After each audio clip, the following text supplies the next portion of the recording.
First of all, welcome here at this lovely spot. It's my pleasure to welcome with us today Dr. Edward Montgomery, who's Executive Director of the White House Council on Automotive Communities and Workers. Thank you, Dr. Montgomery, for being here today.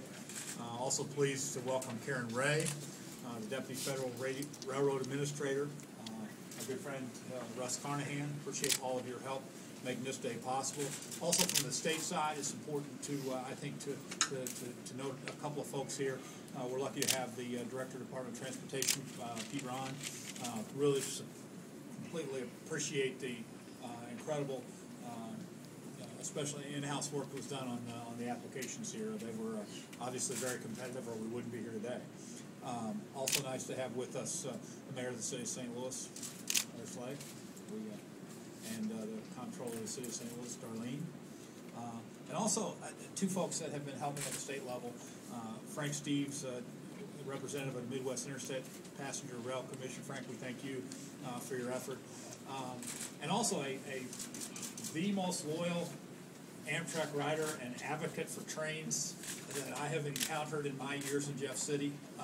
17 years she's been working on these issues. Senator Joan Bray, we incredibly appreciate your efforts, not only today, but over the years, not only to help keep Amtrak afloat by your help in the legislature and your help out of your own personal pocket and going to Jeff City each week.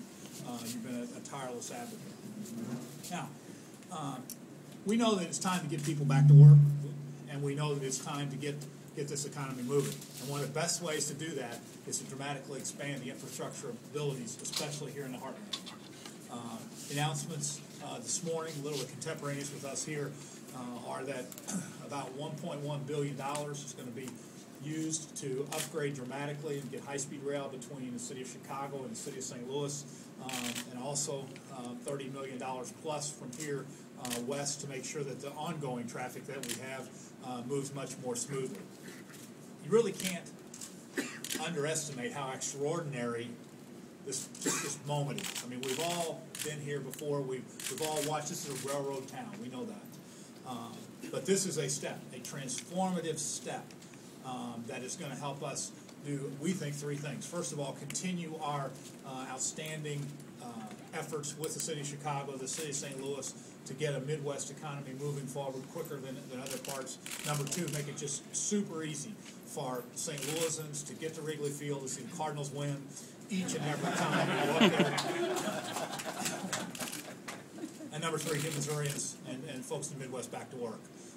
So it is very, very important. We want to make sure that we thank the administration, President Obama. I had a very good talk also with Secretary LaHood, who has been helpful.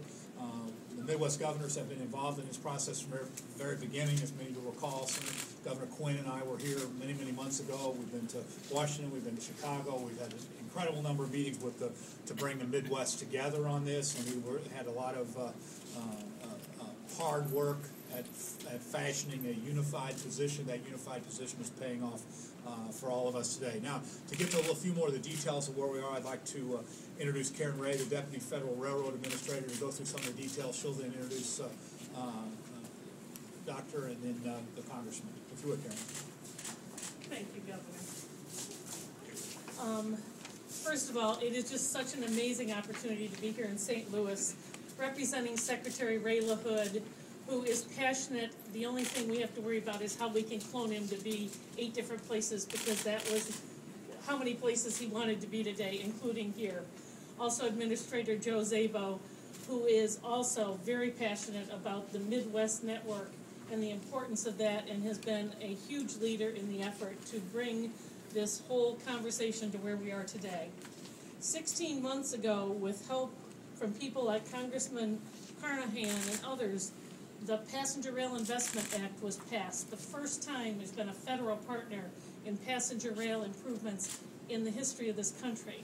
A major step, followed by just 9 months ago, right after the Recovery Act was passed, a strategic plan was put out by President Obama outlining how we could begin this down payment on this important investment.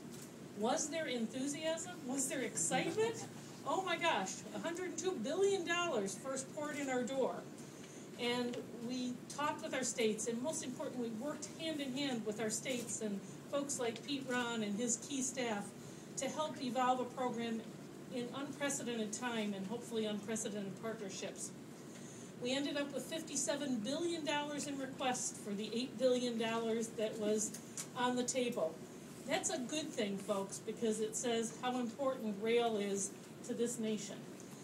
Today, we're here to talk about how we start to make strategic investments that reverse 3 decades of disinvestment in this important part of our infrastructure.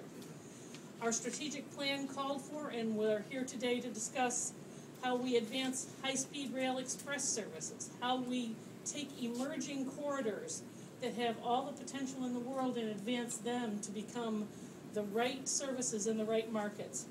And we have some planning and smaller projects that are also key to the system. As President Obama says, this is indeed a down payment on a very significant system. We face the same challenges that the highway system and the aviation system faced 40 years ago, which is making strategic investments that will advance a network of amazing corridors. We've had amazing leadership from this part of the country in the Midwest, and in particular from here in the St. Louis area. Congressman Carnahan helped with the Passenger Rail Investment Act, fought hard as he has for years for passenger rail in this region. I have to tell you, the governor was a key leader. I'm not allowed to tell how strong he was at some points in moving forward an 8-governor coalition that has become the envy of many other parts of the country. I say I have some states where there's 8 regional visions. This one got 8 states together for a regional vision, and that is a huge part of the success we will celebrate today. It's also an honor to have the mayor join us from St. Louis as we put together. Mayor Slay, thank you so much for being part of this wonderful day and such a key supporter for high-speed rail. We are laying the groundwork, and this is a strategic deployment of those first resources. We have to improve our corridors and connect our livable communities. We are focused on how our downtowns, and we can revitalize by using intercity and high-speed rail to accomplish that goal, as well as improve the environment and create economic opportunities. At the end of the day, we know reliability in this corridor is a key underpinning of the first step in that effort, then reducing travel times and increasing frequencies. But all in all, we are here today, and I do again thank you for Secretary LaHood for all of those of you that are here today to share in this historic moment. But it is now my pleasure to leave the special announcement of the day to Dr. Edward Montgomery. This historic day, it is only fitting that he join us as the Director of Recovery for Auto Communities and Workers, appointed by President Obama in March of 2009. He has had a distinguished academic and public service career that spans institutions of Carnegie Mellon, Michigan State University, University of Maryland. He worked during the Clinton administration and has been a key advisor on the particular issues he's going to discuss today.